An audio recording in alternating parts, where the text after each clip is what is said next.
ప్రజలందరికీ కూడా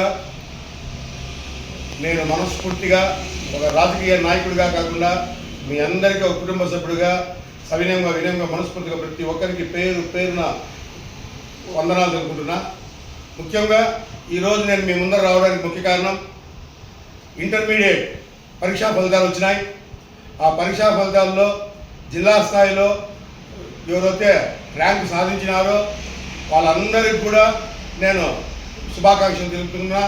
అదేవిధంగా ఫస్ట్ క్లాస్ ఉండొచ్చు, సెకండ్ క్లాస్ ఉండొచ్చు, ఆర్డినరీ ఉన్నా కానీ పాస్ అయినారు కాబట్టి సంతోషించండి.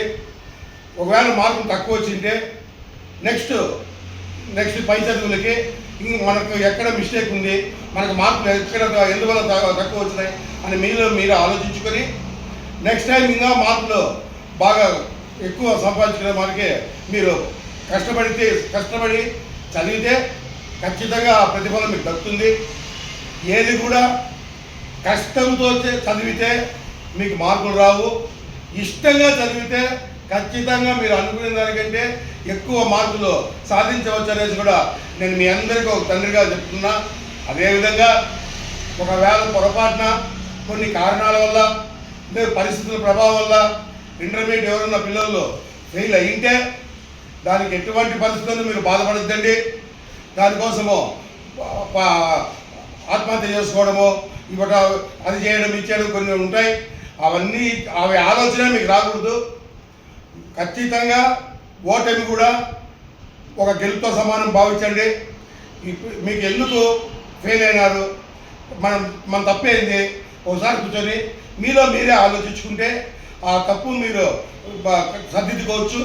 ఖచ్చితంగా మళ్ళీ అవకాశం ఉంది. ఆ అవకాశాన్ని మీరు అందరూ కూడా సద్వినియోగం చేసుకొని ఈసారి మీరు ఊహించిన దానికంటే ఇష్టంగా చదివి ఖచ్చితంగా మీరు ఊహించిన దానికంటే ఎక్కువ మార్కులు ఈసారి వస్తాయి. కాబట్టి మీరు మీ పైన మీకు నమ్మకం పెట్టుకొని చదవండి. ఎటువంటి వేరే ఉద్దేశంలో వేరే చెడు ఆలోచనలు రాకూడదు. అదేవిధంగా పేరెంట్స్ అందరికీ కూడా నేను ఇంటర్మీడియట్ కూడా స్టూడెంట్స్ పేరెంట్స్ అందరికీ కూడా మనవి చేసుకుంటున్నా. పిల్లోళ్ళు మంచి మార్క్స్ రావాలన్నా ఫెయిల్ అయినారంటే కూడా తల్లిదండ్రుల బాధ్యత కూడా ఖచ్చితంగా ఉంటుందనేసి మీరు భావించి ఒకవేళ మార్కులు తక్కువ వచ్చినా ఫెయిల్ అయినా మీరు మీ పిల్లలపైన ఇంకొంచెం ఎక్కువ బాధ్యత అంటే మీరు బాధ్యత తీసుకోలేదు. మిమ్మల్ని ఏ తల్లిదండ్రులు తప్పులు పట్టడం లేదు. మీకు కుటుంబ సభ్యుడిగా చెప్పాల్సిన ధర్మము బాధ్యత నాకు ఉంది కాబట్టి చెప్తున్నా. దయచేసి తల్లిదండ్రులు కూడా ప్రతి ఒక్కరు కూడా బాధ్యత తీసుకోవాల్సిందిగా కోరుకుంటూ నేను ఒక జనసేన పార్టీలో ఉన్న ఒక మనిషిగా పవన్ కళ్యాణ్ గారి ఫాలోయర్గా మీ ముందరకు వచ్చా.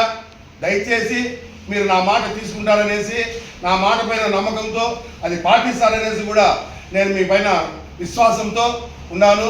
దయచేసి మీరు ఇంకా చదువుకునే పిల్లలు ఇంకా ఎవరైనా ఇంకా అభివృద్ధి చేయాలంటే కూడా ఖచ్చితంగా పవన్ కళ్యాణ్ గారు మీకు ఏ విధంగా కూటమి గవర్నమెంట్లో ఏ విధంగా మీకు సహాయ సహకారాలు కావాలో ఆ విధంగా మన అధినేత డిప్యూటీ సీఎం గారు ఖచ్చితంగా మీ అందరికీ సహాయం చేస్తారనేసి కూడా నేను ఒక రాజకీయ నాయకుడిగా కాకుండా మీ అందరికీ ఒక కుటుంబ సభ్యుడిగా వినయంగా మనస్ఫూర్తిగా తెలియజేసుకుంటూ సదా మీ సేవలో డాక్టర్ ఆకుల గణేష్ సార్.